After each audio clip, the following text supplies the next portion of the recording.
What's going on, everybody? Welcome to this week's LUMIX Live. We've got a pretty fun conversation today. I am always excited when we have the opportunity to talk about new lenses and show off some cool image quality and photos and videos and some of the tech that's found with all this stuff. So if you have any questions during this broadcast, if you're new to these streams, make sure to tag at LUMIX Cameras before your question. This way I can see it on my side and we can address it throughout this broadcast. Before we jump into talking about the lens, as many of you may have seen already, we did release, made two announcements yesterday, actually. We announced the 18mm f1.8 finally. That's the primary of what we're gonna be talking about today.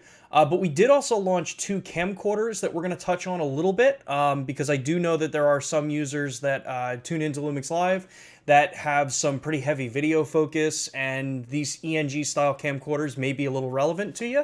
So I wanted to make sure we talk about those a little bit as well.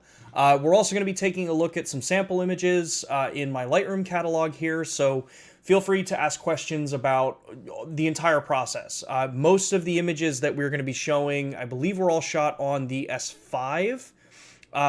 Just double checking here. Fairly certain they're all S5.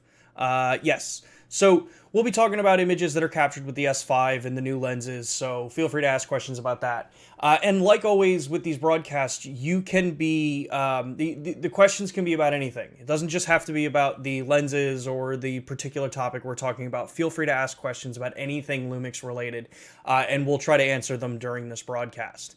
Another update for the broadcasting side of what we're doing here. This is also being broadcast out in 4K 60p now, so if you feel like checking out all of this and wanting to get maybe a little bit better view of some of these images, make sure to check your settings and set it up for 4K 60 or 1440p 60 if you're on a mobile phone, and you should be able to get some better quality there too. So lots of things have changed with what we're doing for sending this stuff up to YouTube, so it should be a pretty cool time for us today. So let's see here. Before we get into that, how's it going, Albert? How's it going, TS? Still waiting on your 9mm. Lead times are going to depend on the region that you're in. And how's it going, Enrique? So before we jump into that, I want to remind everybody about LUMIX Pro Services. We have Red and Platinum here in the United States. Red is a free level tier, so if you've purchased a LUMIX camera that's on the qualified list from an authorized dealer, make sure to go take a look at the QR code or the link that's right underneath it to get yourself registered on LUMIX Pro Services Red. It's free. Get yourself registered on it. If you ever need to send a camera in for service, or you want to, kind of upgrade and get the Platinum tier, which we'll talk about in a second, make sure you at least get that Red level set up. You get your 3-year extended manufacturer warranty here in the United States, so it'll be a nice base of support for you. If you're someone who uses your equipment more actively, or you just like having a much better peace of mind with your equipment in a service and support program behind your purchase, make sure to take a look at LUMIX Pro Service Platinum. In the United States, the Platinum tier gives you everything that's available in the Red series, but then also offers you things like 2-day repairs with next-day shipping both ways, 20% off out of warranty repair, so if you drop or break a lens or a camera or something like that, it lessens the cost of getting something repaired that's out of a warranted repair. You also get access to annual sensor cleanings, lens calibrations, and firmware updates if you want to have our service and support technicians work on that for you, as well as an exclusive member hotline. So if you're someone who prefers to speak to a person on the phone instead of going through chat or email, you do have that opportunity available in the Platinum tier during normal operating business hours. And then on top of that, you also get a welcome kit, which is a really slick Peak Design strap. So if you're interested, take a look at these two available here. If you're not joining us from the United States, we have a link down in the description for the global portal where you can take a look at what's available in your region for the LUMIX Pro Service Platinum. There are different tiers, different levels available in different regions. So I encourage you to take a look at that. So let's see here. We have a question from Martin that came in here. It says, can you please add functionality in the GH6 to be able to move all content between cards? CF Express to SD would be great in between shots when computer's not available. To my knowledge, that actually is available. Let me double check on my GH6. I know that we do have that functionality available in cameras like the S5. Excuse me. So that kind of functionality is available. You would find it under the, let's just double check here. You're going to find that under the playback menu. Actually, I have my S5 connected, so I can jump to that one, and we can show you that. So, for Martin, for your question, what you're going to look at is when you go into the camera menu. Let me see. I may have to be in the photo mode for this. Or actually, I may have to be in playback for this. So let me take a picture.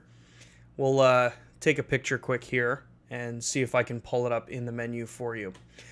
The copy function is going to be found in the playback settings for the camera. Some cameras, you have to access that when you're actually in playback. So like we're looking at this image here. When you go into click the menu and then go down to the playback option, so this is playback mode and this is all your settings for it. When you scroll down, you're going to see the option for copy.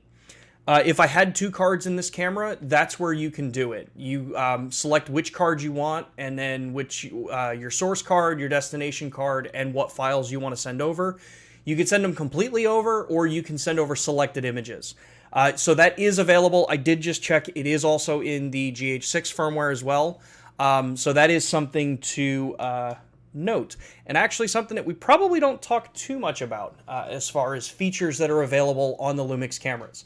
That in line with the ability to do raw processing for your photos internally if you don't have a computer available right away. So hopefully that answers your question, Martin. Welcome, Jeremy. Let's see here. Trinity Media asks, the 18mm f1.8 was the lens I've been waiting for. Excellent focal length for real estate. I'd like to suggest that you make a 135 f1.8 perfect for live events. That kind of feedback is perfect. Matt and I have definitely had a lot of conversations about wanting to see where this the 1.8 series goes, or this, kind of unified design series goes.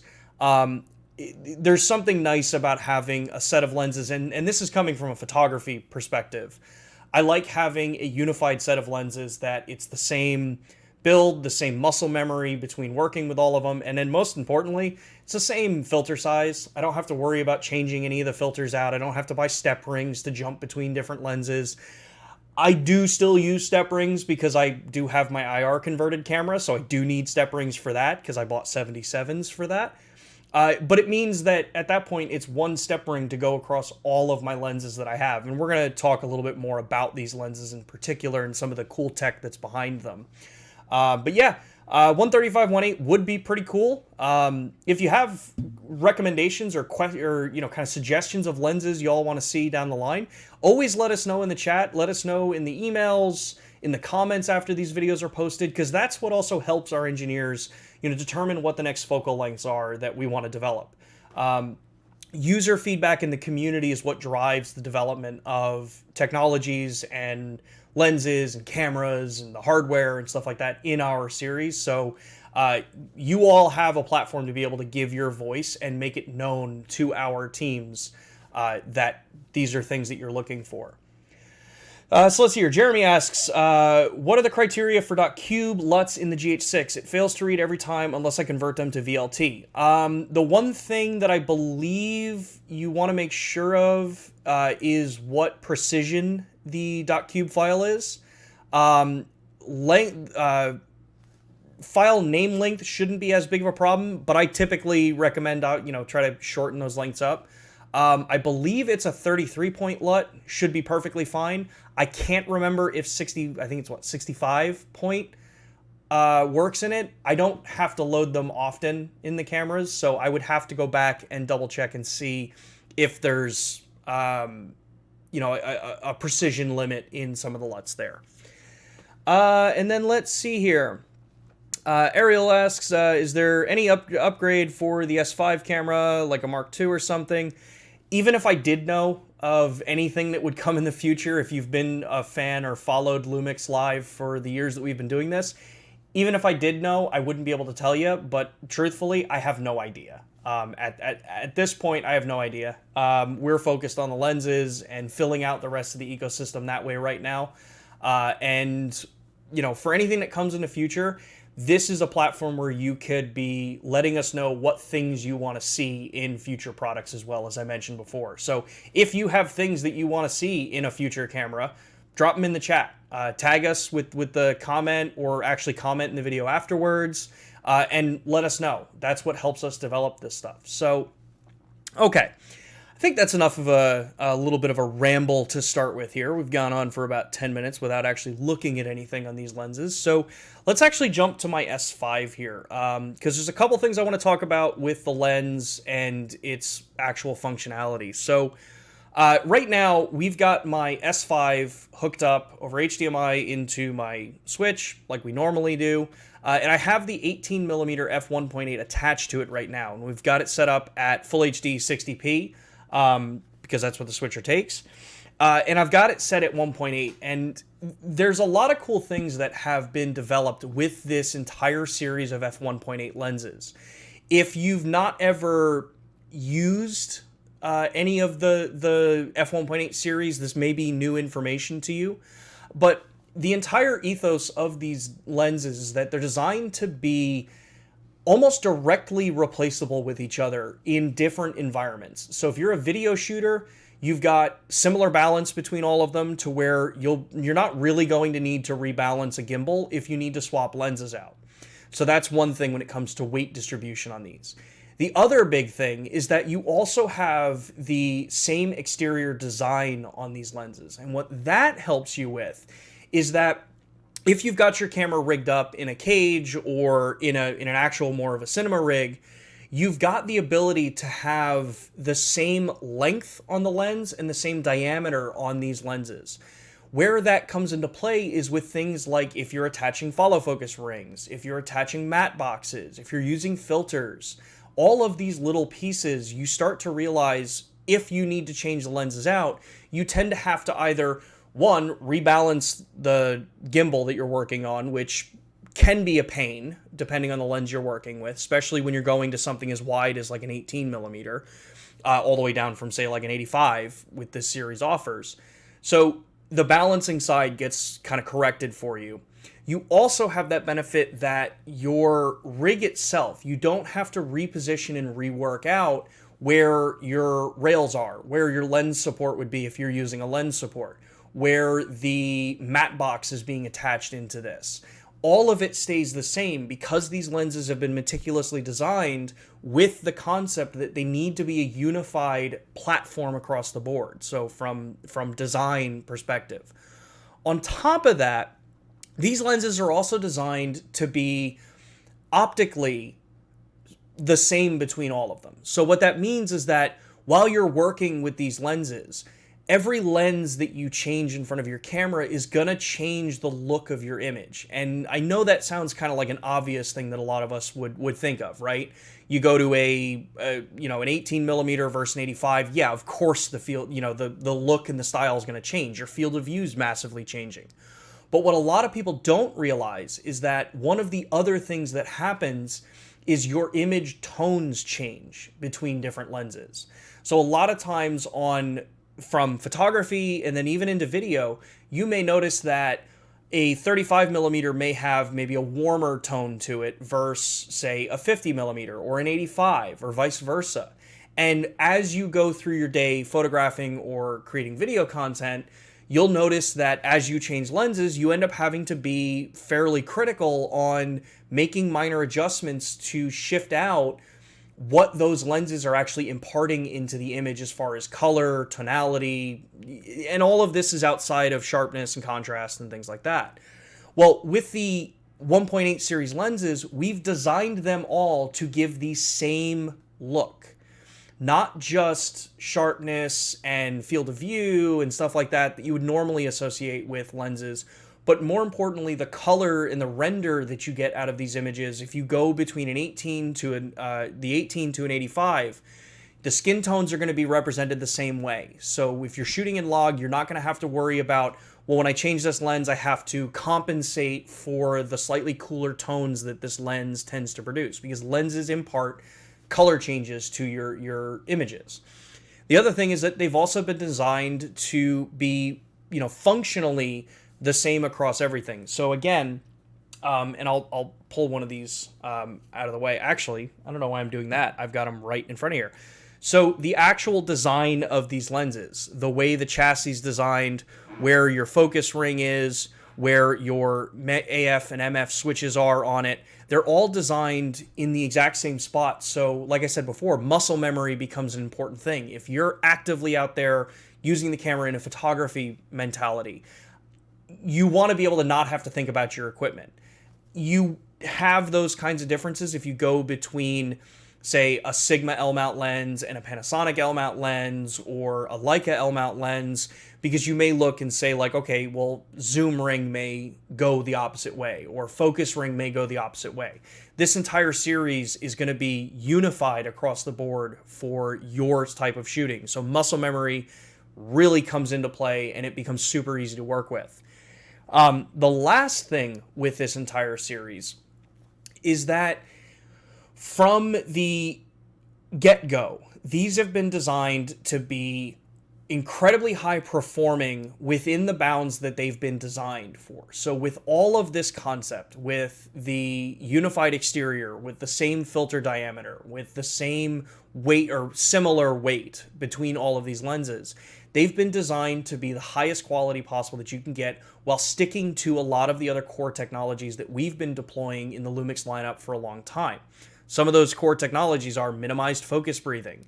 You have fairly well controlled chromatic aberration and coma and things like that, depending on the type of style of shooting that you're doing. The bokeh has been designed to be very well controlled from things like onion skinning and that kind of donut appeal or look that you can get out of some of these. And all of this is stuff that we've built up over the years in our optic designs that we've got.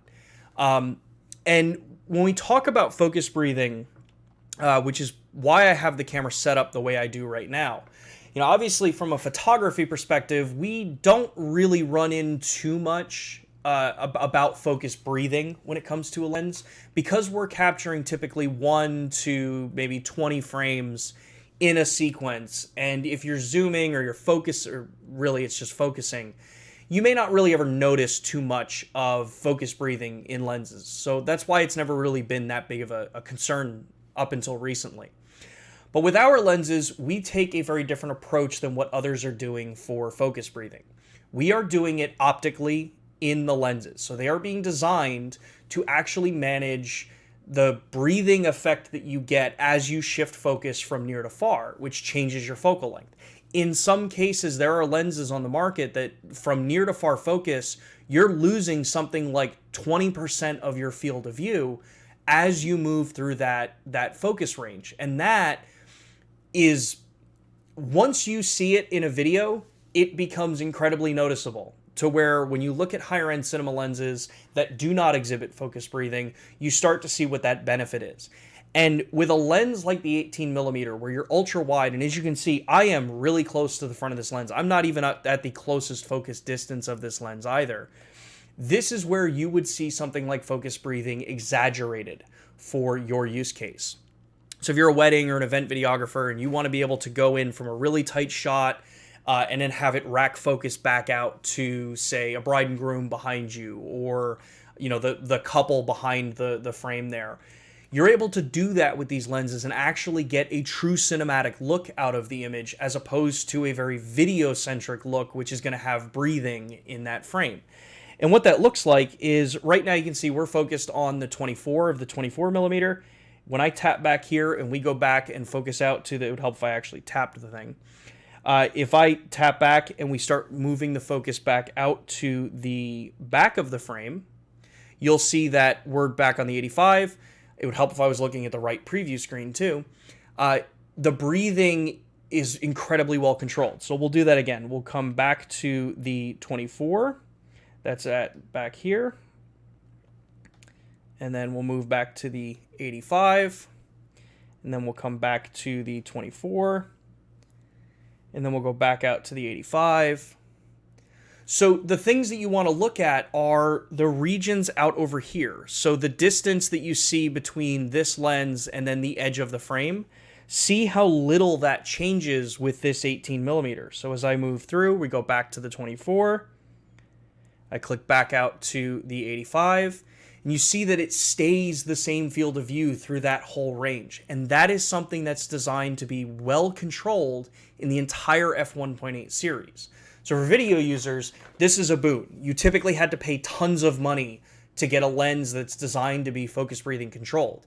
And if you're looking at other options out there that claim they have focus breathing control on the cameras, you actually lose the field of view when you turn those modes on. So your 18mm, say, if you were to use that focus breathing correction that others are trying to do, you're not getting the actual full field of view. So at the closest focus distance here, you're actually punching into that frame before you actually make the focus move so that it can compensate, because they're not doing it optically.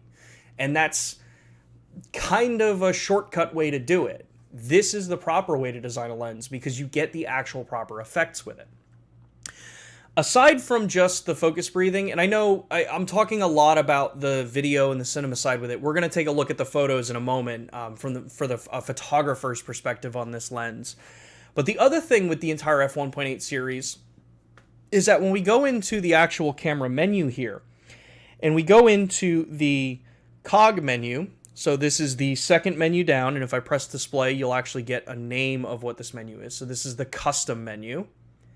When you go into here, you have the option to do focus ring control on these lenses. And this isn't new. We've been doing this for a while with some of the Micro Four Thirds lenses, and pretty much every single, actually all of the S series lenses have this as well.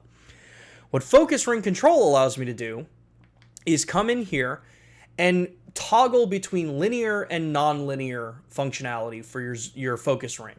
If you've been turned off by mirrorless lenses, modern day mirrorless lenses, because of the fact that they're variable speed driven for manual focus, you don't have to worry about that on the LUMIX lenses. We have the ability to come in here and just toggle and say, I want this lens to function as linear, which is going to be how our traditional thought of DSLR style lenses worked for decades, where they're directly cam driven to the actual focus elements. So what we can do in this menu here is, by default, the cameras and the lenses are all set up as non-linear out of the box. You would come in here and simply just change this to linear. But we took it a step further with all of these lenses. We've added the ability to come in here and do an actual set to this. So what this means is I can come in and say, if I'm a street photographer, I want to be able to manually focus from near to far very quickly. I only want to be, have to turn my hand 90 degrees and be from infinity to close focus. So I can program that. I can say, this is how I want my manual focus to work. Or if I'm more cinema oriented, I can come up here and do something like 270 or 360 degree, because I want ultra fine control over how that lens is actually moving through the focus range. I want it to be that if I lightly turn the lens, and this will be actually really useful for macro shooters, where you're working with such a thin depth of field that every little tiny movement is going to shift and it's going to make a big impact in the image. I have the ability to program that in and actually say, 360 degree. I have to turn the lens a full rotation to be able to go from near to far. These are all things that, with the LUMIX line of lenses and select lenses from other manufacturers in the L mount, as long as they're using the same or similar focus motors and the precision equipment that we've got developed in our lenses, this is control that you get with our systems to make it more comfortable to use if you're coming from that DSLR or a manual style lens that you may have been used to working with for a long time. So let me, before we go into the actual images, let's take a look at some of the other questions that came in here. Martin says, there's a copy but not move to free up space. I understand that you can copy and then delete, but I'd like to add a move FN key to relocate the last files automatically. That would be something that I would have to bring up with the engineering team to see if it's doable. I can't make any promises, Martin, but I'll definitely bring that one up. Because, yeah, as of right now, the way that process would work is what you described. You would copy the images over to the other card, and then you'd have to format the initial card if you wanted to free up and move and kind of clear all those images off of that card. But that's an interesting way to think about it. So yeah, we can bring that up with the team. Damien, hi, how's it going? Albert, it's an f1.8, yep. FC says it looks like a macro lens. So yeah, the other nice thing with the 18mm is that it is a half macro at closest focusing. So while 18mm, it is an ultra wide field of view, it means that your working distance is going to be very, very short, which is not always ideal for macro type shooting. You can get some pretty seriously crazy close focus. So like if I put this in manual focus and I move this as close to close focus as I can get, I'll bring the 24mm in to show you how close we can actually get it. So yeah, we are right there. And actually, if I take my lens shade off so that I'm not crowding the lens too much, you'll see that at close focus, yeah, you're about right there. So this lens focuses ridiculously close. Now, the thing to remember with ultra close focusing when you're ultra wide lenses too is that you're going to introduce a ton of distortion, because at that point it's ultra wide and the field of view is just that's what happens when you get that close to a lens. So as far as like portraiture, things like that go, you may not want to be using an 18mm to focus so close to a subject. That's not always the best way to use that. I'd probably recommend using something like a 24 or the 35 for something like that. And it would just give you a better close focus. But they all have a pretty close focus distance as well. Let's see here. Alright, says, GH6 feature request. I would like to have a loop recording in slow motion that records the last few seconds and saves them if I press the start button. That would be interesting. So kind of like more of like a pre-roll-ish kind of loop functionality, similar to like what action cameras do or crash cams, stuff like that. Yeah, we can bring that up and see if that's something that that our team is aware of and is something that maybe they can work on. Maybe not. Not sure. Let's see here. A vision in one mind's eye. In one's mind. Any update for S1 with live cropping and spot meter? Honestly, no idea. At that point, or at this point at least, if you need certain features like luminance spot meter or the live cropping functionality and some of the higher end stuff that's included in cameras like the GH6 or an S1H, there's a reason those cameras are designated as an H series camera. They are the ones that always have the full feature set because they are designed for all of these features collectively. I don't know if you would see those features come down in the S1. The camera's been out for quite some time now. We've already done some pretty decent numbers of firmware updates for that camera. So we can pass it on, but just not really sure if it's going to end up happening. So FC, when deleting files from flash memory, it can cause file fragmentation, which can lead to corruption. This is why you may want to format a card before shooting instead of deleting. So, yeah, FC, you are right. Just deleting files can cause problems with fragmentation with flash memory. However, if done in a way, I could see where maybe you'd be able to do a move and then have it automatically format.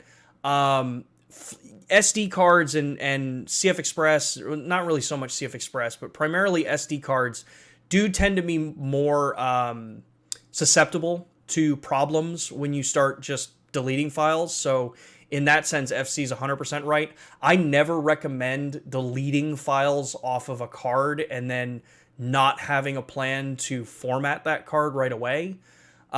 Even in cameras like the GH6 with CF Express card, there's a reason why we now also offer the low-level formatting on CF Express in the GH6. Because with different types of memory, different types of storage that you're working with, you want to make sure that you're actually maximizing the amount. You're minimizing how many problems could come up because of card speed, or, we used to call it fragmentation with spinning drives. But yeah, you want to make sure that your cards are set right. So in general, I never recommend deleting, even if you don't have necessarily a computer with you. Copying and moving them over to another card is definitely a very solid thing to do. formatting is still going to be the best option instead of just deleting. Let's see here. Redbit, great little fast lens. Kudos to Panasonic engineers. Yes, they are pretty seriously talented guys people over there.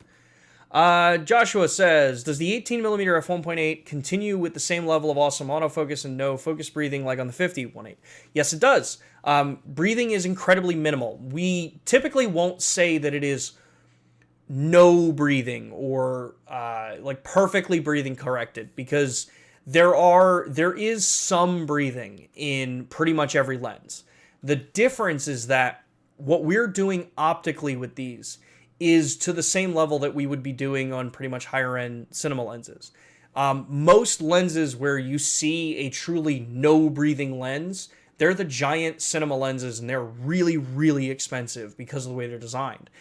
In a mirrorless category, we are effectively no breathing in the vast majority of our lenses, and it will change depending on the field of view that you are looking at and working with, and then also the tier of the lens that you're working with. Our S Pro series lenses, which we have a few of them, those are going to be the highest level that you're going to see as like the best quality out there.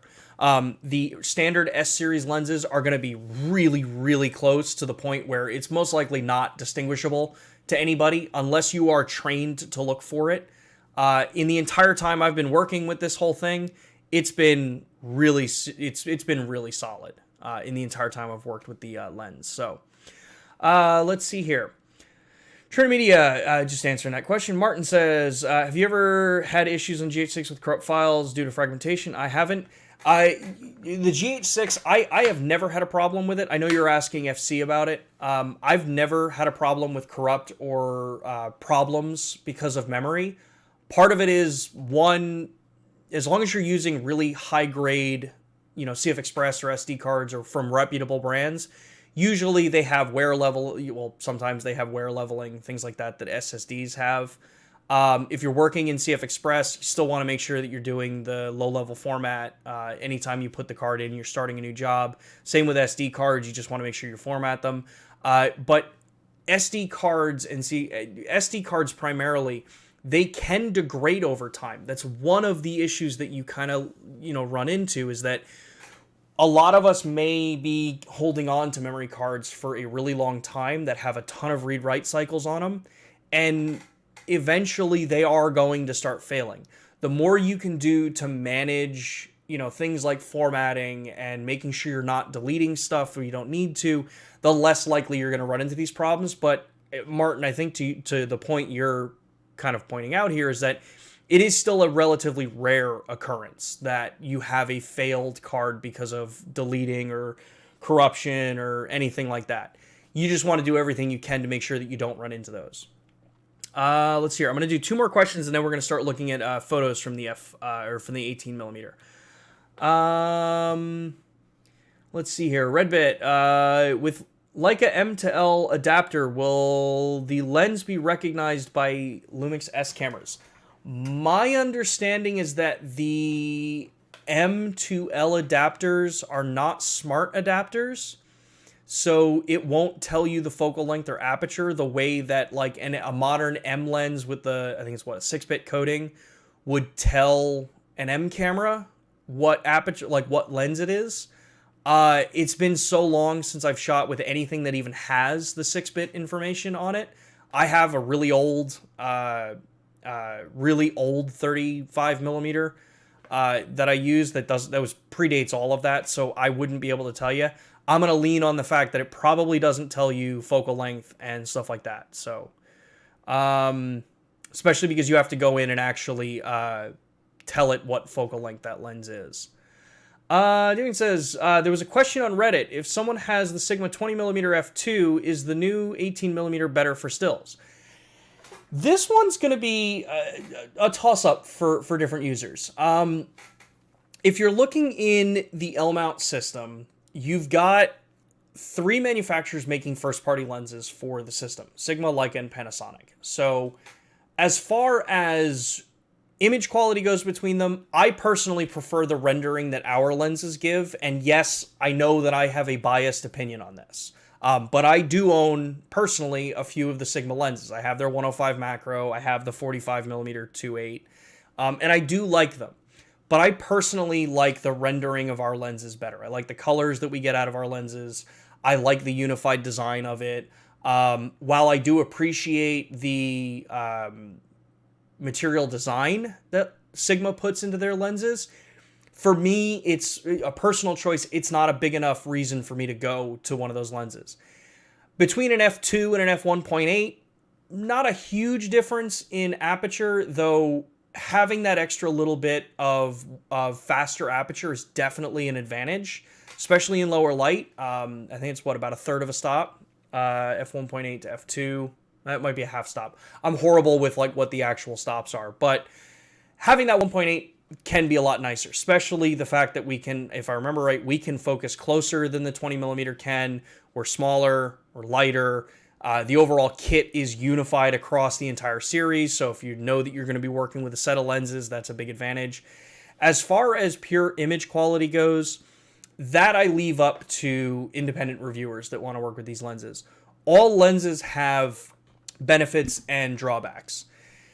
The modern lenses, I believe the 20mm and the F2 series, the I series, I believe those are all the contemporary series lenses. So they're not, if my understanding of the kind of naming structure is the same, art is always the clinical sharpness, the highest tier, that level, fastest lenses. The F2s are designed for maybe a little more character. They may not be as fast. So my biggest point for someone there is that, one, it's not really a bad decision whichever one you go with. I would love for everyone to go with the 18mm. I love this lens. I think when we start looking at the photos, I think you'll see why I love this lens. And I like the benefits that you get when you use it with our system. So that linear, non-linear manual focus, the focus throw control, the minimized focus breathing. If you're a video shooter, you should be using the LUMIX lenses because that focus breathing on ours are so well controlled compared to any of the other lenses that are out there. But if you're a still shooter, I personally am someone who would rather go with the faster lens, even if it's only going to be a little bit more expensive than the other. The focus motors are faster. We know that it's a unified series that we've got in the lineup. It's matched filter threads, so I'm only buying one set of filter threads for everything. I can buy really nice, expensive filters now and not have to buy multiples for everything. So, yeah, that's a very hard question to answer, especially for someone like me who, obviously I have my own biases because I work for the company. But as a photographer, if I put my photographer hat on and my videographer hat on, I would be hard-pressed to pick between the two. Most likely, I'm going to lean towards this, the 18mm, because of the points that I mentioned out. For me, having unified design is going to be an important thing.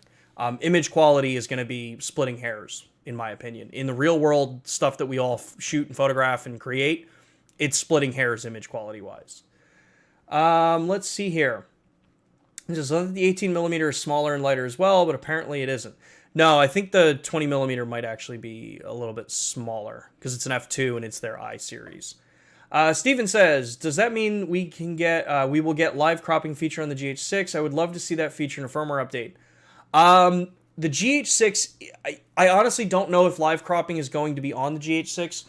Mainly because the thing to remember with the 6 is that it's a totally new sensor, totally new engine, so creating all of the same feature set that we had in the other cameras takes longer to do. Live cropping, or the 4K live crop that we had in the GH5s and stuff, that came relatively later in the GH series lineup after we'd been working on that particular engine and that sensor. So I'd give it a little bit of time. I'm not 100% sure if that's something that's going to come to the GH6. I would love to see it, but I can't make a promise like that at this point. Redbit says, on Leica's website it says that it will work, but they don't specify if it's valid only for SL bodies. I guess I have to ask them if it's cross-compatible features on LMAT cameras. Yeah, I would check with Leica on that one if you're looking at their adapter. It all comes down to whether or not it has the lens contact communication for the camera to understand what lens is attached. Let's see here. Andy says, hey, Sean, any news on the external monitor HDMI? having settings in camera and image on external monitor. My understanding is I believe that is how it's set right now. That's pretty much how it's going to work. I don't have any other information as far as if it's something that's going to change, but the way it's functioning right now is the way that system works. So I know that's probably not what you want to hear. FC says, I suggest you read up on wear leveling. Okay, so that's the other conversation. So let's actually take a look at the actual lenses now. I'm going to shift a couple of things around here on my screen so we can actually get into this.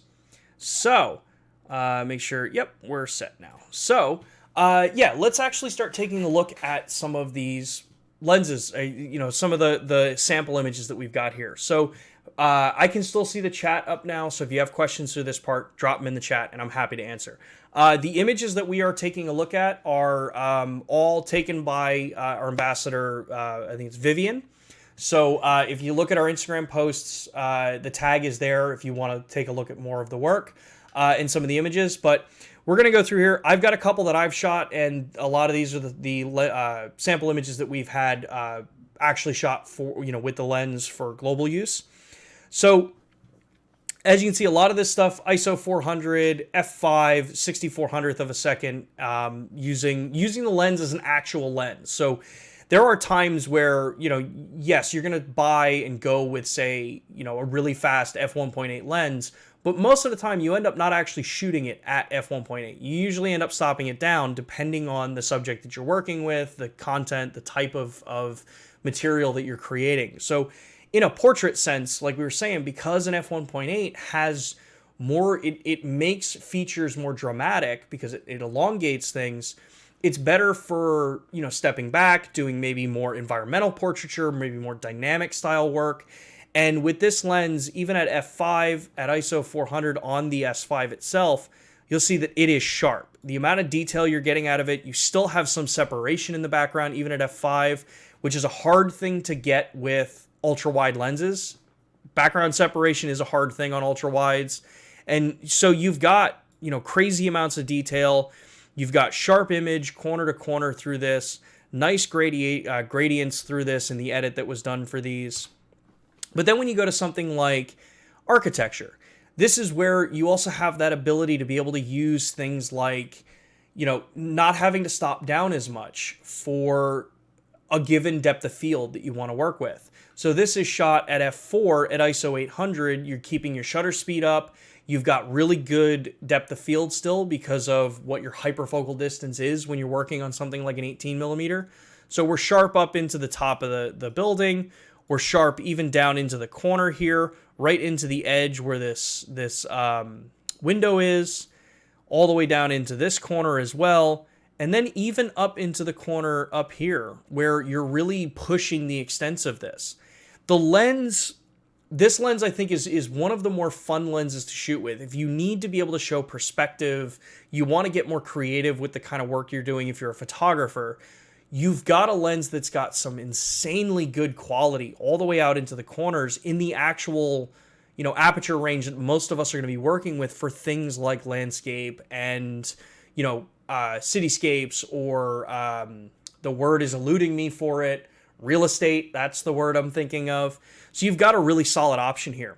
And then if you're someone who likes doing environmental portraiture, you want to be able to show scale and show relevance of a subject within an overall image, even here, f4, because your depth of field is still going to be wide enough to cover all of this, you've still got nice, sharp, clean-looking images through this, and paired with the S5, it's a joy to use. Even working into the black and white here, let's hear. What was it? Make it full screen. Albert. Yeah, I can make it full screen here. Let's go full. I can no longer see the chat now, so just as a heads up. And for those that weren't joined in right at the beginning, the stream is in 4K as well. So we're at 4K 60, so you should be able to set your settings up too. So I'll go back and take a look at some of these here. So again, as we were looking here, we're full screen now. We're taking a look at this. We're close to full screen. I can minimize some more of this and give us some more play to look at here. So ridiculously sharp. nice detail. You've got really well controlled image in this whole setup. Even into where you've got, you know, shooting into the sun, you've got well controlled flares.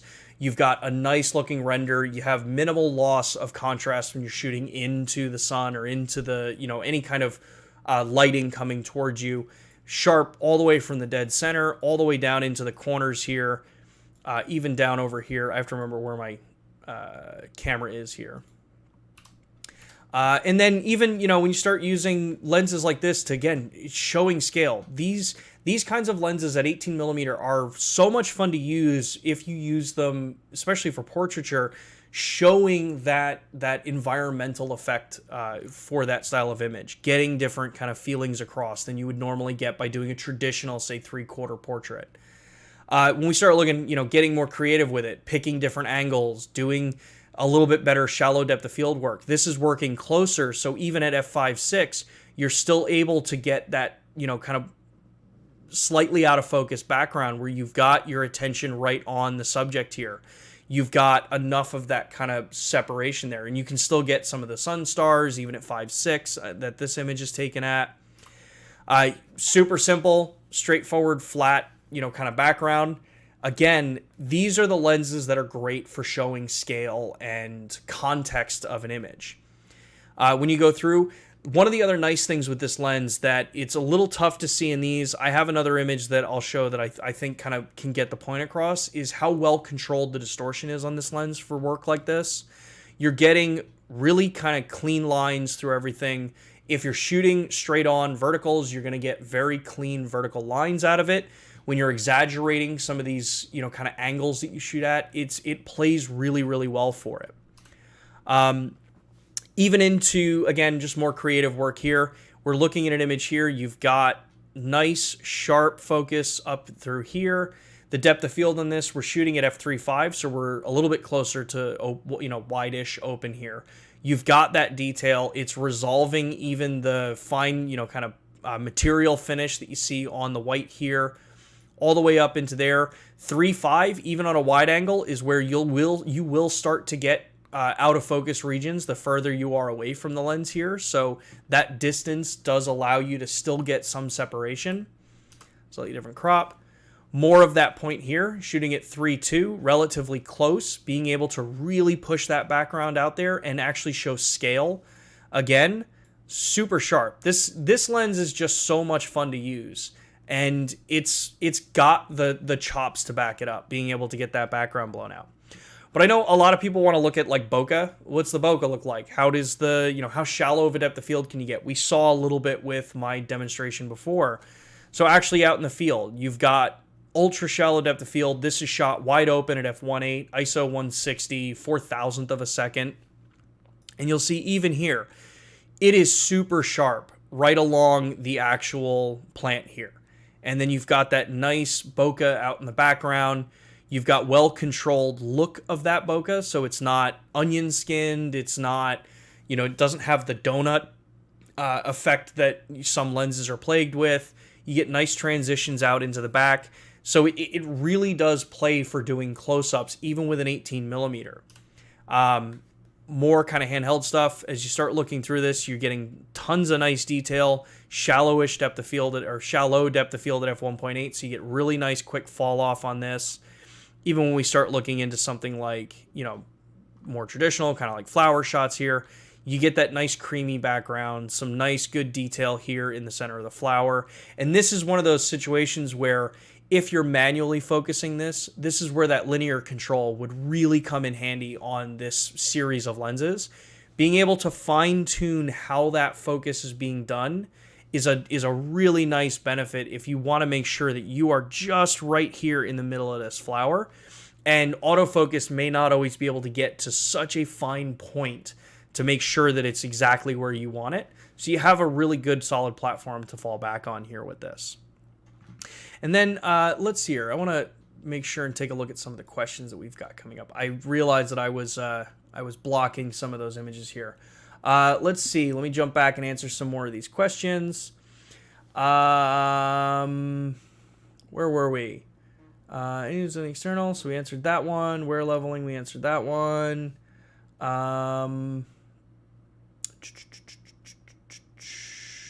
where were we? There we were, FC. I love this shot of a person. Do I have to shoot from low angles to get this kind of portrait shot? I think you were talking about this one, I would believe. For stuff like this, yeah, you know, shooting ultra wide angle lenses are those fun lenses to play with because it lets you start to play around with perspective and trying to just get a different look than what other people are doing. So yeah, being able to kind of flip through and shoot at lower angles to kind of exaggerate things. Usually with ultra wide lenses, you have to be careful with how close you are, so you do tend to be further away. And yeah, shooting at lower angles, which not always the best thing to do. Ultra wide lenses can have some benefit there for it. So yeah, it's such a fun, sharp, crisp lens to work with. Let's see here. Let's go to this one for right now. Let's see some of the other questions here. Jeremy says, I think you said you can't see chat, but if you do see this, could you square off your camera and push it into the corner? Yeah. Try to do this a little bit here. You'll see that I have my chat underneath it, so we're gonna try to fix this a little bit. All right, let's see how that looks now when I come back, so you guys can see some of the stats for the stream right there. So we'll move this so you guys can see the chat too. There we go. So while we're doing this here, let's see here. Trinimedia says, can you explain the eye dynamic feature on the S series? What is it? When to use it? If you're shooting raw and you're working with the files in post, I do not recommend using eye dynamic. Eye dynamic is a slight feature that will shift basically the S-curve of the image. So it boosts your shadows, it pulls your highlights. It's basically kind of an automatic method of doing this. If you're shooting in RAW and you actually want to have the best control over the image, don't use eye dynamic. It's baking in the settings for the way the image is going to look, especially if you're in video. It does not increase dynamic range. The image itself still has, if you're shooting in RAW, has more dynamic range that you can do. It's designed to kind of balance some of this out for you. That's why on cameras, I believe like the GH6, it doesn't even have eye dynamic anymore. Martin says, it would also be great if the GH6 could mount USB drives and then dump to the USB drive all the content from a card and format it. This could be awesome. It would be cool. I have no idea if when we add the SSD recording is going to be able to do something like that. But the SSD recording is coming soon, so, you know, hopefully we'll have some more information to share about that. Okay, so let's go back in and take a look at some more of these images here. So one of the other things that an 18mm tends to be really, you know, commonly used for as well is for doing things like longer exposure or nighttime shooting or, you know, kind of astro style shooting. I don't have any shots that have a very clear, you know, kind of pinpoints of stars. I just didn't have time to go out and shoot some of that stuff, but I used the live view composite on the S5 to go out downtown and just kind of let the camera run and do some shooting. So this lens, you'll see it is a fun lens to shoot with. It's got nice sharp detail even when you're using something like live view composite where this is capturing multiple images. And this is about I think this is about like a 10 to 15 minute long exposure running downtown. So those stars are the stars that are actually in the sky. The motion that you actually see in the image is the motion that was coming from the actual content. The trees were moving. But you have some pretty serious detail right in here on the gazebo that I was focusing on. Even out into the back onto the buildings, because buildings will still move even when you're using really long exposures. So you're going to have some of that motion there. But it's pretty solid as long as you don't have people that maybe, you know, walk next to the camera and cause it to shake on your tripod. So more of a point on technique with that one. But the lens gives you that really nice field of view, that really nice kind of overall kind of immersive kind of feel to it. And then even when you start looking away into some other ranges, you know, we talk about ultra wide lenses and distortion. So this lens has no, this edit, I did nothing to other than just some exposure shifting here to bring the stars out a little bit better, you know, pull down some of the highlights there. Obviously I didn't clean my lens off the greatest, but look at how straight the horizon is with this lens. You've got a lens that is able to produce a really nice rectilinear image out of it, so that you're not having to worry too much about going back in and doing corrections to fix, kind of distortion in the image. It's a very well controlled lens, and that's thanks to the modern design of lenses and what can be controlled with the camera bodies and the lenses together. Another one that we look at here, a little bit more of a kind of just straight out shot, looking at, this is out in Houston, looking at how straight you get when you're direct on with some of this stuff. You've got pretty well controlled vertical on this particular image, even out over here, pretty well controlled, keeping that actual vertical line on this building without having to do anything with an ultra wide lens. Even when you're in the vertical position, still getting some pretty good solid, kind of perspective. And you get that ability to do that nice expansive shot. And again, I'm shooting at f5.6 on this image at ISO 100. And you're getting nice sharp detail resolved all the way through this image, even down into where your highlighted regions are, down into the shadows, which I could pull these even more. The dynamic range, this is a separate thing, but the dynamic range available on the S5 is insane. So how much detail you can pull out of all of this, and just how much is actually being resolved with this image. It's insane how nice this lens is. And you even get, again, that really fun perspective to work with. So if you've never worked with an ultra-wide lens, I highly recommend it. They are a lot of fun to work with, and just shift out the perspective that you want to work with. You get really nice, sharp images all the way through, even down into the corners here, even down into the dark shadows that were in this image before they got pulled up. So yeah, you've got a lot of fun things to work with on a lens like this. So let's see some of the other questions that came in here. Let's see here. FC says, I saw a DP review of the 9mm focus speed. How fast is it? Is the 18mm focus speed similar to focus? I would actually argue that I think the 18mm is actually faster than the 9mm.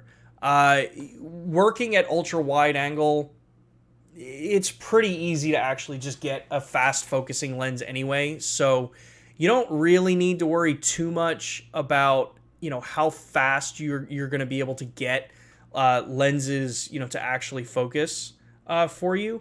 So yes, it's going to be really fast. From near to far, I think it's super quick. I've never noticed any kind of problems when it comes to focusing with these lenses. So let's see here. Where were we? Damon says, did you get my email? It's been a while, just in case you missed it. I will double check. I'm fairly certain I did get your email. I apologize if I have not responded back to it. We've been getting ready for a trip I'm taking this weekend. So business trip this weekend. So been a little behind on some emails. But yeah, cool. So ultimately, the kind of whole point about this is that the 18mm, it is a seriously fun lens to shoot with. It's ultra high quality.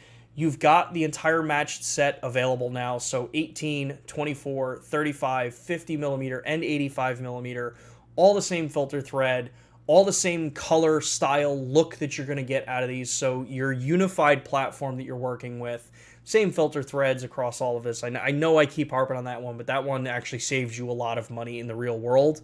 And like we said, it kind of rounds out, if you look at the bottom of the screen here, it rounds out that 1.8 series that we've been talking about for some time now. So you've got a really nice solid platform. So as of right now, you're looking at a really nice rounded out series of lenses that we've got from Panasonic Lumix available for the L mount. And even on that, you've got other lenses still available from the other manufacturers as well that are all part of the L mount. So you've got Leica's series of lenses, you've got the entire series of fixed focal length lenses from all of the different manufacturers now that are within the platform, even down into, looking at just the sheer number of lenses available. We started this mount with something around, I think, 78 lenses available. We're well over 90 to 100 plus lenses available. And then that's not even counting if you're going to be, kind of mounting other lenses to it. So before, as you just realized, we're pretty much at 2 o'clock now. Before we kind of call the rest of this, I wanted to make sure that I touched on the two camcorders that we announced. We announced the X20 and the X2 camcorder. So these are updates to the X1, that series of camcorder that we've had. So if you're someone who's doing ENG style work where you need a kind of all-in-one, more traditional style camcorder, you've got two new options from us here at Panasonic. Now, I know these are not LUMIX products. These are the Panasonic camcorders, so we usually haven't talked about these much on these particular broadcasts, but since it was announced at the same time, let's talk about them a little bit. The X2 and the X20, they both feature a 20 times magnification lens, so you've got a 20 times optical zoom on the X20. The X2 also has the 20 times magnification zoom lens on it. So these are pretty common for the ENG style platform. The biggest difference that you're going to notice between these two is that the X20 is basically a little bit more slimlined version of the X2. So if you don't need things like Vlog, if you really just need this as more of a broadcast platform, the X20 can be a fairly good solution for you. However, if you're doing broadcast style work and you need things like SDI connections, that's where your X20 is really going to come into play between these two platforms. So taking a look at both of these, I'm not going to go too in-depth into camcorders since, again, it's not usually the main primary thing we talk about on this platform. They're both using 1-inch censored camera, 1-inch type, 1.0 type sensors, which is a 1-inch, what we commonly call a 1-inch sensor. 15 megapixels on that sensor. They're 4K 60. The X2 and the X20, you've got HEVC file formatting on them. Like I said, the X2 is going to be able to give you those things like SDI. You're going to be able to get Vlog on that if you need a logarithmic file out of it. And in general, you also have streaming functionality on the X2.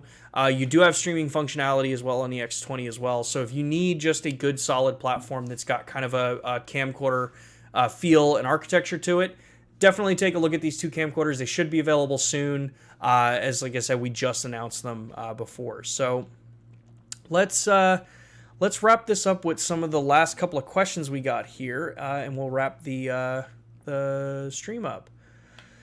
Let's see here. Nice camcorders. What about a new camera like a L2? So even if I did know any information on future products, I wouldn't be able to talk about it unless there was something formal and official. So keep an eye out, get registered on the emails, follow us, stay tuned to these streams. As more information comes out, we'll always be, letting you know and keeping you updated on these platforms. The L Squared Technologies, if you go take a look at our global LUMIX page, you can read up on what that is and some of the other content that's coming out and new product releases. So all of that's available online. Let's see here. Cool. Looks like we've got some pretty good stuff there. So, all right, before I wrap up, I want to remind everybody about LUMIX Pro Services one more time. We've got Red and Platinum available here in the US. We've got other tiers available globally. Links are down in the description if you want to take a look and take advantage of those programs in your different regions, because I can speak today.